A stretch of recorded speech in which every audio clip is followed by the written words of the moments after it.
My gold jewelry over in lieu of payment to the organizers for titling the session the way they have, writing a stunning debut novel. Thank you so much. You know, I'm just coming out here to look at you in the face and say, I have done readings all across the country at times that were supposed to be good for people, right? Like 7 in the evening, 8 in the evening. My launch was at 8 in the evening so that people would come.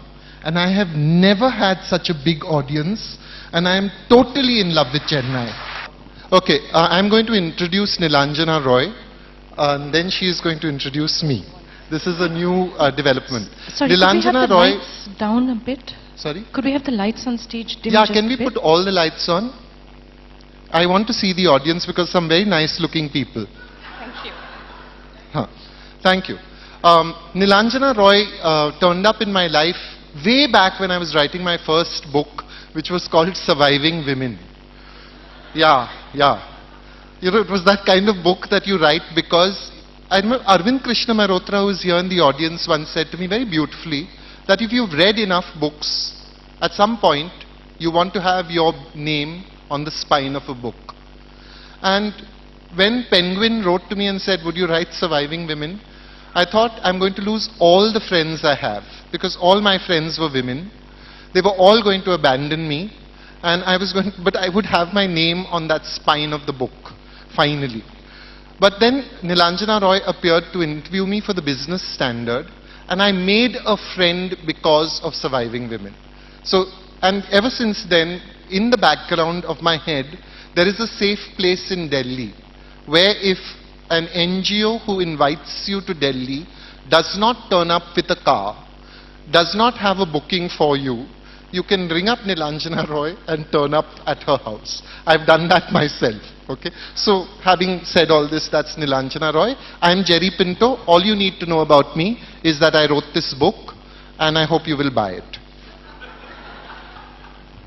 Jerry is being modest here, because what he's not adding is that the first time I met you, Jerry decided that the only way to do the interview was to feed me, a tradition that thankfully he maintains, at Britannia's for Berry Pulao. And then we did a round of the city, and for the first time I started to see Bombay as a city of books through his eyes. And one of the things that I have liked about Jerry's various avatars, you know, as a poet, as a biographer, and then finally as a fiction writer, when we've been waiting for many years for this book to come out, is that there are some writers who go off into a room and shut the door, and that's where the writing begins, and their writing self is completely separate from who they are. But with Jerry, what happens is that his writing comes out of his heart and comes out of his work. You know, everything that he does as a teacher, everything that he does as a poet, a columnist, a journalist, all of that just goes into it. I don't think you've ever done anything half-heartedly. Yeah, I'm going to hug you.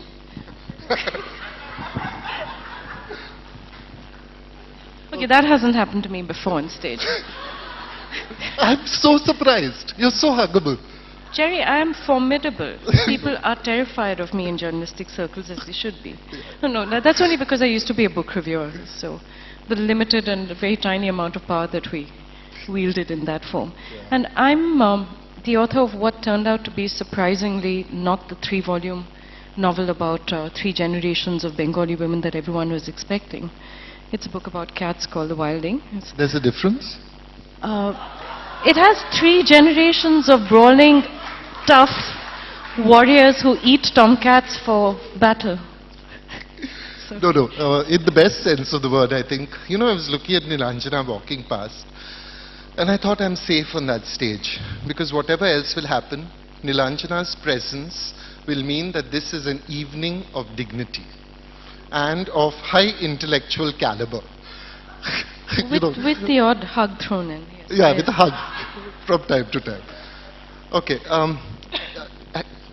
okay, I'm going to come out there again, not because I'm doing this, but because I can't see. Have you seen me on YouTube reading from my novel? No, na? Shout loudly, men. Huh. Yeah, that's why I thought I'd read a little from the novel, and then maybe we could have a question-answer session. And please feel free to be the audience you have been all day, which is quirky, irreverent, and completely magnificent. Okay, M and the Big Whom M is a woman, a Roman Catholic, middle-aged woman who has a mental problem. She's manic depressive. The big whom is a husband who tries to hold everything together. The narrator of the story is a young man trying to understand his mother and his family and their difficult situation. And there's a sister, his sister Susan, who has a quiet presence, I hope, in the novel. It's very difficult to talk about your own work. I'm so much better on other people's. Here we go. This chapter is called the Prayers of Mentals. M's manic states were often ugly, but it is how I remember her, as a rough, rude, roistering woman. In this state, she came at us as an equal. But it was the other M who was my night terror. As if it were a wild animal with flecks of foam at its mouth, I feared her depression. I found it hard to reconcile the way that word felt to the state my mother was in when she was dragged down into the subterranean depths of her mind. Depression sounded like something easy, a slight hole in the ground into which you might slip, and from which you would scramble, a little red-faced at the exertion, but not unharmed. M's depressions were not like that. Imagine you are walking in a pleasant meadow with someone you love, your mother. It's warm, and there's just enough of a breeze to cool you. You can smell earth and cut grass and something of a herb garden. Lunch is a happy memory in your stomach, and a 3-course dinner awaits you somewhere of all the best foods you can think of. The light is golden with a touch of blue, as if the sky were leaking. Suddenly, your mother steps into a patch of quicksand. The world continues to be idyllic and inviting, but your mother is being sucked into the center of the world. She makes it worse by smiling bravely, by telling you to go on, to leave her there, the man with the broken leg on the Arctic expedition who says, "Come back for me, it's my best chance," because he knows that saying that allows everyone to leave him there to die. Some part of you walks on and some part of you is frozen there watching the spectacle. You want to stay, but you must go. The imperium of the world's timetable will not allow you to break step and fall out. Your mother is now a curled up fetal ball, moaning in pain, breathing only because her body forces her to. For 2 or 3 days, we will all live with the knowledge that one of us is gulping for air. Kill me, she says, on days when the pain is so bad that she is panting with it, small, barely audible sobs. Let me die. I don't know how to respond. I want to kill her. I even know how I will do it. First, some very strong drugs of which there is a readily available supply. Then, when she is sleeping, her breath stertorous, a pillow. I run it as a thought experiment in my head, killing my mother, pushing the pillow down on her face. I run it as the thought experiment I have done for my father. What will I do when my father dies? But I also know that I will not do this. I wonder if she knows this too, and this is the reason why she asks. I will not do this because I know she is coming up now. This is the worst of it, and it can only be a couple of days more before she begins to surface. There will be days when the big whom will hold on to her hand, and slowly, slowly she will begin to return to us. Between each phase of the cycle, we have vouchsafed a period of normal time. This could last for a few days. Or a few weeks, Susan reminds me. When did it ever last a few weeks? I ask. The dawn of Lithosun? She says. Lithosun is the brand name for lithium carbonate, which was a drug given to bipolar people. It is also a drug that has adverse effects. If it accumulates in your body, it can damage your bloodstream, it can damage your kidneys, it can damage your bones. And so M would be taken in the book every month for a lithium test. And now that she was on lithium, she was outgoing, happy, but still mental. She's at the Breach Candy Hospital in this scene. And there is a young man who's waiting for another test. What are you waiting for? She once asked a morose young man who was thumbing through a thin file. I want to go to NDA, auntie. So why aren't you going? She asks him. They are saying I have albumin in my urine. Is that like egg white? I don't know, auntie, but they are not allowing. Have you prayed? Em asked. This seemed a bit unnecessary because he was well anointed with sandalwood paste and turmeric, and there were a few grains of rice still stuck on his forehead. Yes, auntie, I have promised to write the name of God 1,00,000 times if I get into NDA. What is this NDA? Em asked. The young man looked startled. Auntie, you don't know? National Defense Academy. Oh, Em was not sure that she approved, but she rallied. I will pray that you get to do what is right for you. Oh, what about you, auntie? Why are you here? Oh, I had a nervous breakdown and tried. I began to hiss a little at such promiscuous revelation. Don't mind my son. He's shy. I tried to kill myself, no? So I have to take pills and they have to examine my blood. You are mental, auntie? I bristled, but my mother didn't seem to mind. Yes, I'm mental. Oh, good. Because my Buaji says God listens to the prayers of mentals because they are touched by his hand. How nice. You hear that, Baba? I was touched by the hand of God. And so I have a hotline to him or something according to this young man, someone or the other. I will pray for you right now. Only, auntie, the young man hesitated. He seemed to be assessing us. Then he took the plunge. Auntie, don't mind, huh? But my Buaji is Muslim. And I am Christian. And you are Hindu. So? Means, auntie, he's wondering who you will pray to, I said. She looked at me, then at him. I will pray to your Buaji's God, she said. I'll pray to Allah. Did she? I would have prayed to any God at all, if I could have been handed a miracle, a whole mother, a complete family, and with it, the ability to turn and look away.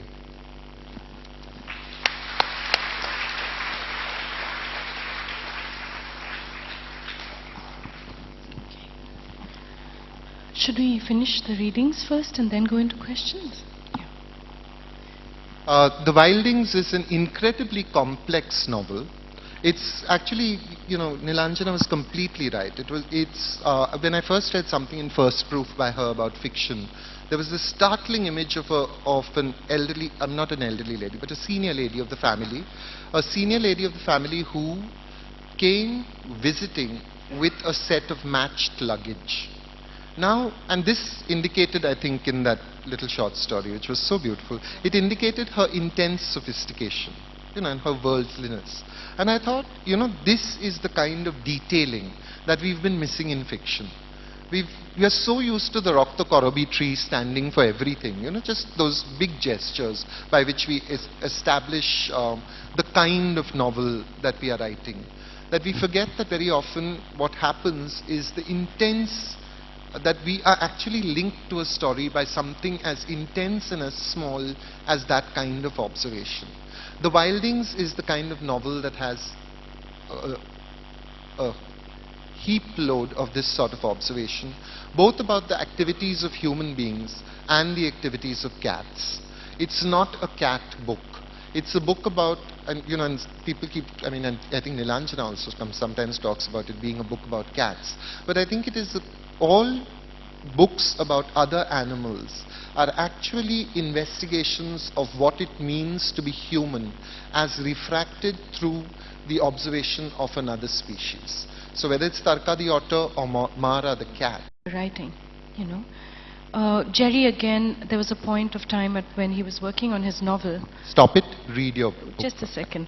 When we all thought that it was going to be a wide-sweeping epic historical saga, because at one point it had taken that form. And when he finally came out with it, and it turned out that he'd written about what was closest to his heart. He'd written about love and families and loving the broken bits of everybody.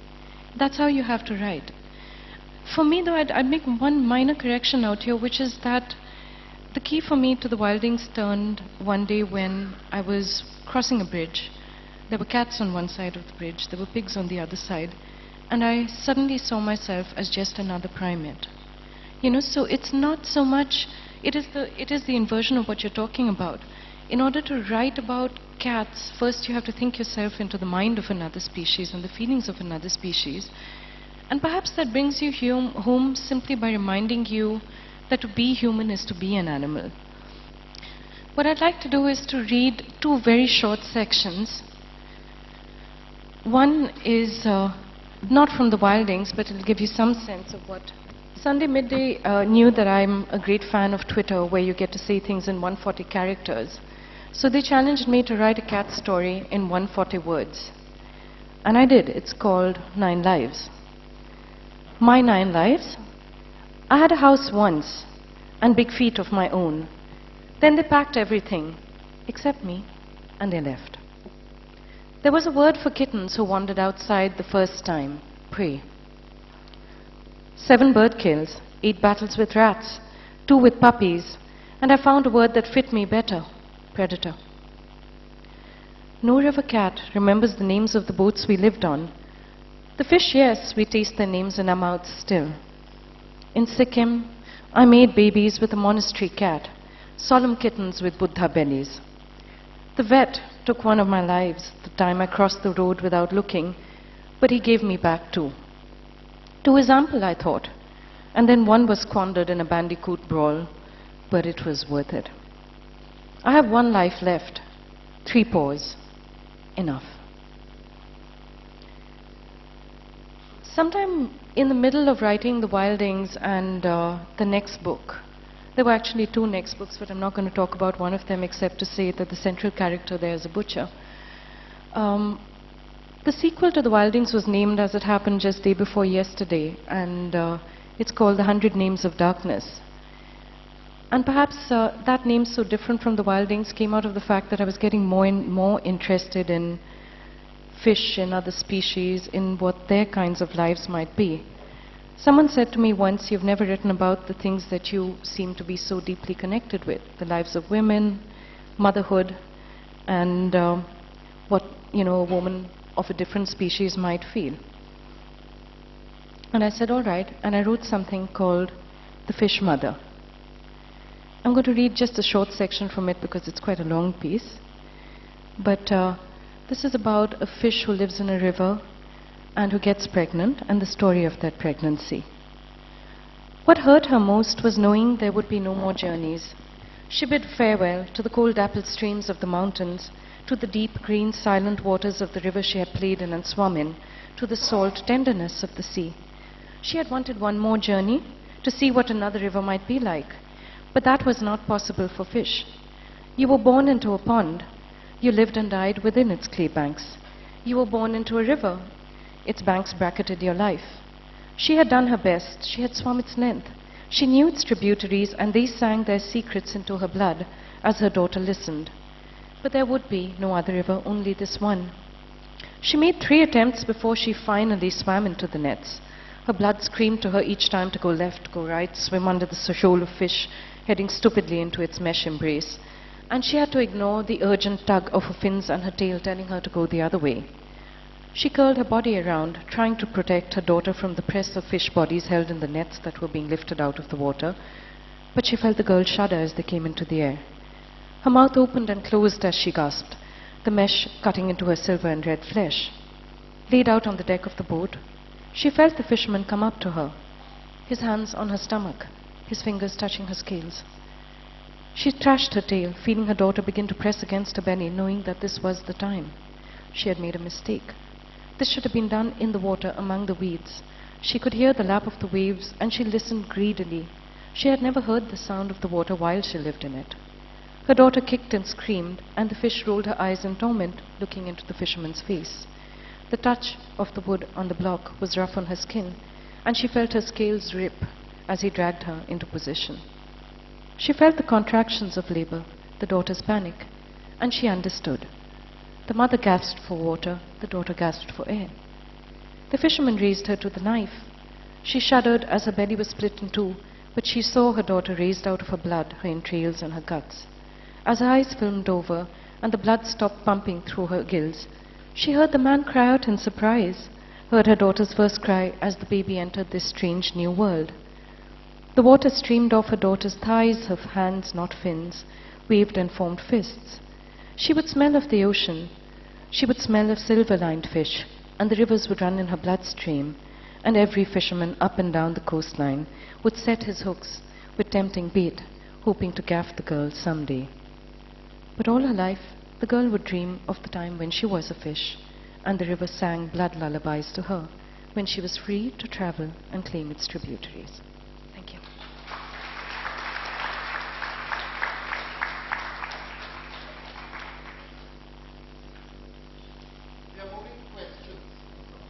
We are moving to questions, so feel free. Hello. Right here. I'm a journalist. I'm curious to know how your journalism informs your fiction.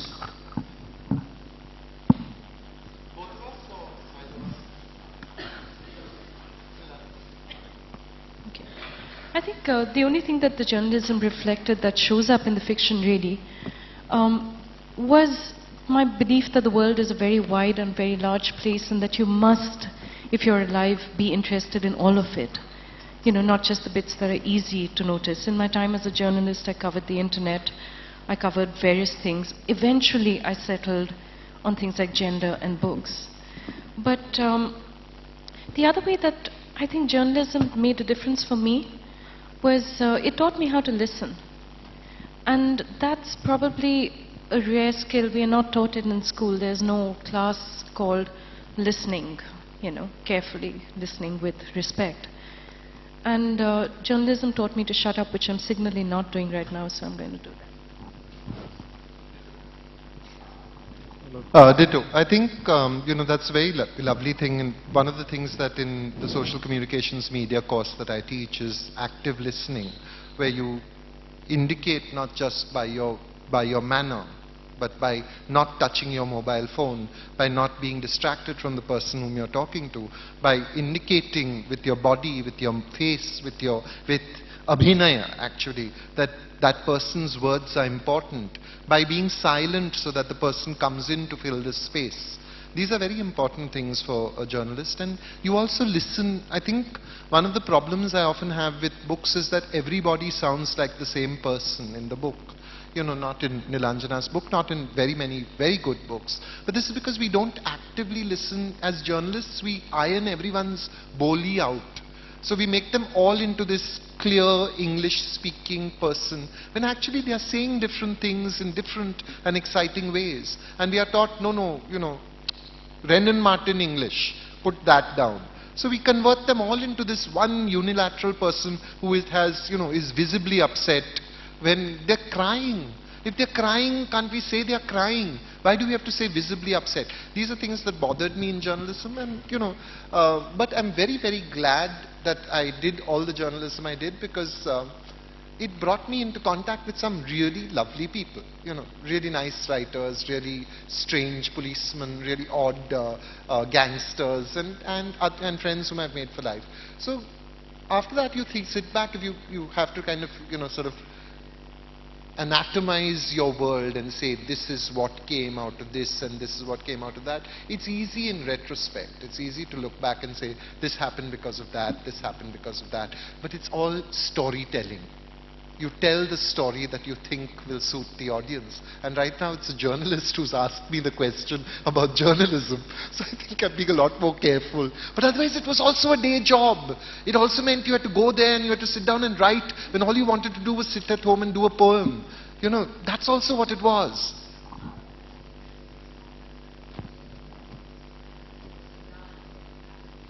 Sorry.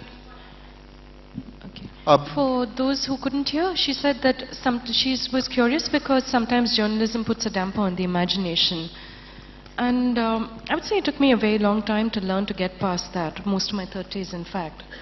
Because the idea that I had a right to tell my own stories when I was working so hard to try and tell other people's. I didn't have a voice for the longest time because I didn't have time. I was working 14, 16-hour days sometimes at the Business Standard or at Outlook. And that leaves you no quiet time. You know, a lot of other people's voices or a lot of stories of the species that swim in through your window, they're going to come in not when you're busy and you're saying, I have another deadline to meet, go away. They'll go away. They're very obedient that way. You know, they don't, they'd only show up at that point when you know you should be working on something else. And there's a sudden moment of quiet in the middle of the usual noisy clamor of Jangpura. The Laughing Yoga Club has shut up, the Tara Brass Band hasn't started up yet, and something will begin in that space, in that silence. I think more than money, what I needed in order to write and what I needed in order to let the imagination loose was really time. I didn't have that until I was 37. No, what was your experience in bringing out your first novel? Experience and encounters. I was very lucky. If you're talking strictly about the publishing side of it, my publishers found me an illustrator who walked into my head and pulled the illustrations for the Wildings out of it. They didn't just back the book, they loved the book. It was really like a fairy tale because that's not how Indian publishing works. By and large, your book is going to come out, it'll be one of the 10 other books that the house is releasing in that time. My editor also worked with me. What I sent him was this huge manuscript that, if it had actual shape, would look like, think of the largest badly stuffed rucksack you can find, you know. No, seriously, because he said, you've got 2 books in here, possibly 3, he said, with the air of a surgeon confronted with a bad liver. And that's all right, no need to panic, we'll just cut it up. And you work on this part of it, you know. And I think I'm lucky, because editing is an old-fashioned skill. It's a skill that's disappearing. In terms of responses, I think I was extraordinarily lucky. People seem to like the book. The only disappointment, there was disappointment, I must talk about this. This was at the Delhi Book Fair. I was signing a few copies of the Wildings. And a mother said to her daughter, see, I told you the author would come and sign it for you. And the daughter was like, yeah.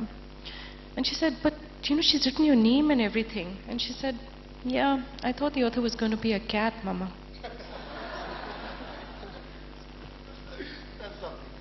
I don't know if you're asking me the question as well, so ditto. Nilanjana, maybe you could talk a little bit more about the illustrations. I really, really love the illustrations to the Wildings, and I'm wondering like how the back and forth with Prabha Malia went. I couldn't catch the last one. I'm just wondering how were the illustrations done? Like, was there a lot of back and forth, or? Okay. I'm going to ask for a favor. Does anyone have a copy of the book out here at this point in the audience? Could I borrow it from you? Because it became something of a jugalbandi. You know, I can only take half the credit for the book. Thank you so much. This is some index of what Prabha was doing. These, which I love because they're rare in publishing. These are called end papers, you know. Jerry and I have the same publisher, and his book is produced with just as much love and care. But the experience of working with Prabha was extraordinary because she was commissioned for 10 illustrations originally, and that turned into about 50 or so. That turned into illustrations that actually worked alongside the text. And I didn't actually have to correct her beyond an anatomical point about one of the cat's noses or something of the sort. What happened was, she would send me these pieces and send them to Bena, and we'd look at them, and we just want more. And it's very rare to have that sense of connection, but I think all of it was revealed when Prabha and I finally talked. We've never met, by the way. She lives in America, so we've emailed and we've Skyped, but we've never talked. And the mystery of her powers was revealed to me. She used to have a cat herself called Lola Kitty. You know, so she understood where this was coming from. She allowed the cats to be cats. And I think what she picked up on was also that while it's a novel that definitely can and should be read by children and teenagers as well as adults, it's got an edge of darkness to it. It's not nice and pretty because, unfortunately, the world of street animals is not nice and pretty. It's rich and it's juicy, but it's not nice. My question is, coming to debut novels, it seems that a lot of debut novels are actually autobiographies, or they turn out to be autobiographies in some way or the other. it may be that all novels are autobiographies in some way, but should we value the people who create worlds rather than simply, say, borrow from their own life? Should we say they are more skilled writers? I cannot go to bed until I have killed 3 mice. This is true. Yeah. Hello there. Thank you. I think I'll take that question at face value, which is, I'm going to look beyond the question and not see it as an insult. Yeah. But should we value them more? Should we value them less? How can you ask us? Each value is going to be what you do. See, you open a book and you co-invent it with the writer.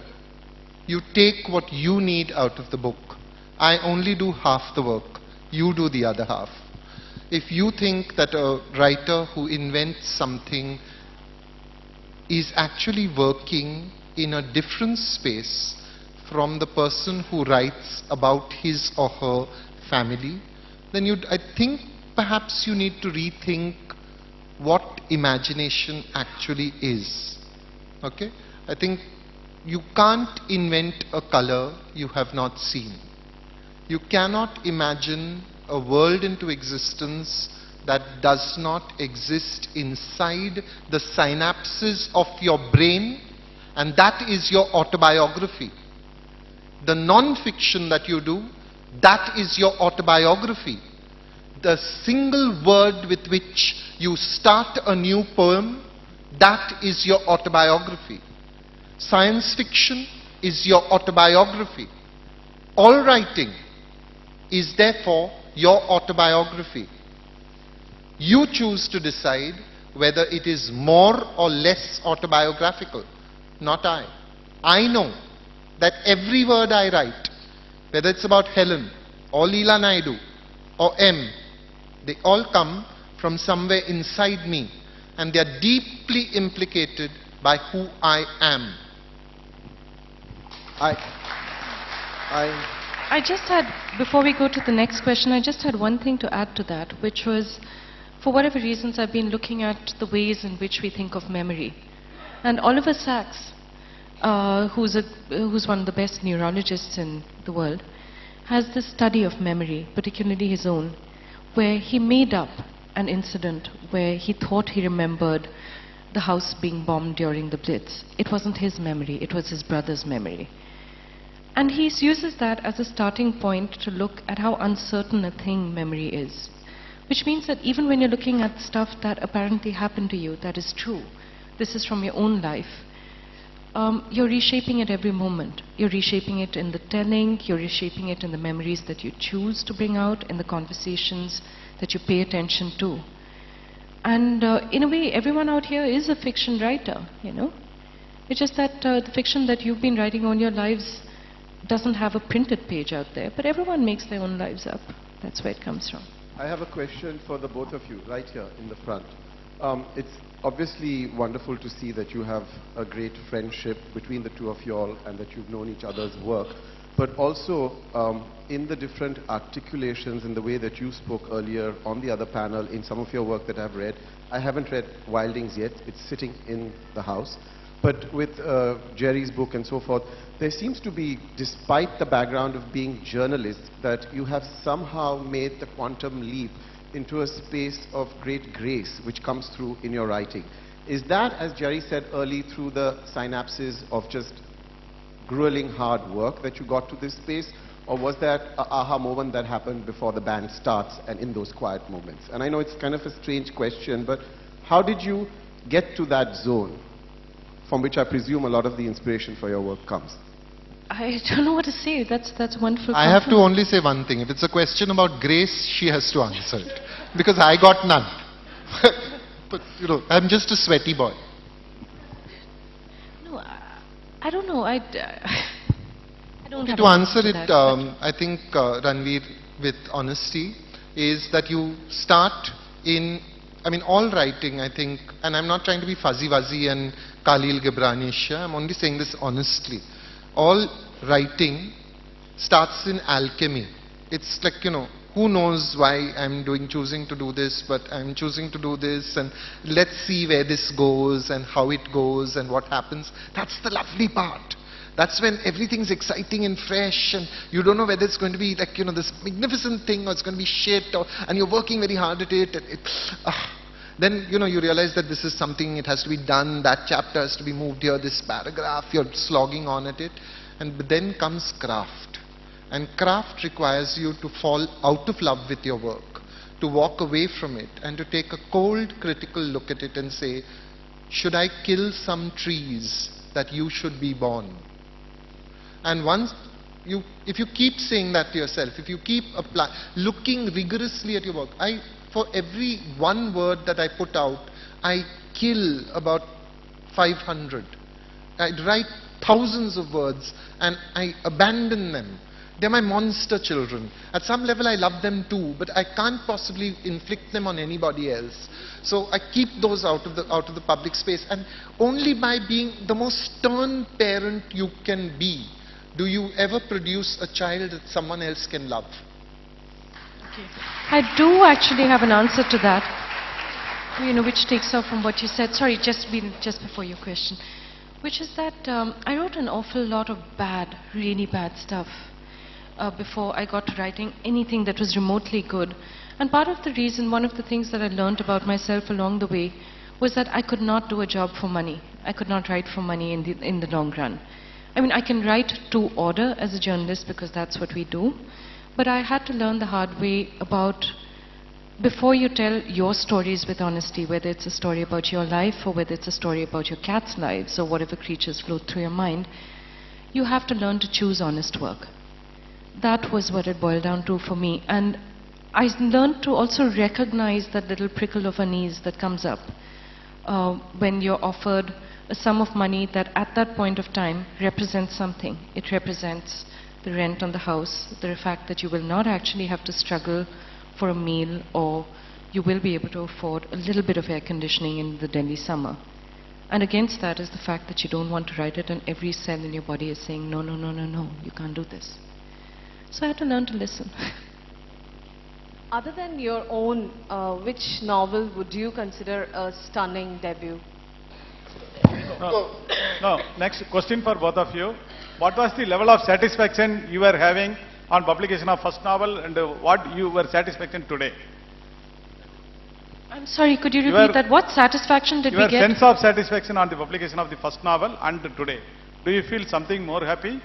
Your sense of satisfaction on the publication of the first novel. We got it. Your sense of satisfaction on the publication of a first novel.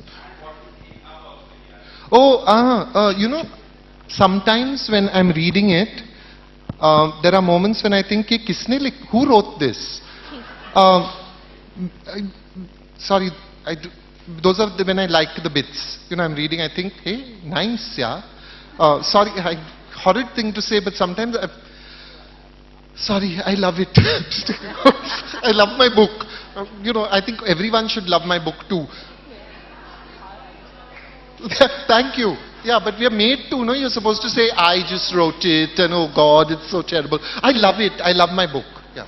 Yeah, we're meant to be really cool about this, We're meant to not care. And the fact is that when I saw the final finished Wildings, it didn't mean that much to me because I was already into book 2. I already had the world of the second book crowding into my head. And I looked at that beautiful cover, and I think it hit me some 7 days later, oh my God, that baby is really out there. And then I was terrified because people were actually going to read it. No, don't do that. But I still remember the day that I finished writing the Wildings. I remember writing that last line, and I remember staring at the screen for a long, long time before I actually wrote the end. And I had to write the end. I had to bring it to a conclusion. The book had taken 2 years to write, but it had taken me something like 15 years to give myself permission to actually sit down and write something that I loved writing, not something that I was supposed to write, or something that was approved, And that moment is incredible. That moment when you realize not that you've done it in the sense of you've completed this task to be ticked off your list, but you've actually just finished working on something that you loved and that absorbed you. And that moment when you realize that storytelling is what you want to do for the rest of your life. That's beautiful. Good evening. I think we have time for just one last question, right? Yeah, Only one since we're question, talking about Only debut one question, novels, madam. Please. Since we're talking Your about debut fiction novels, first. Sorry, just Writing a a second. standing rebut novel. since I I'm am here here. to your right.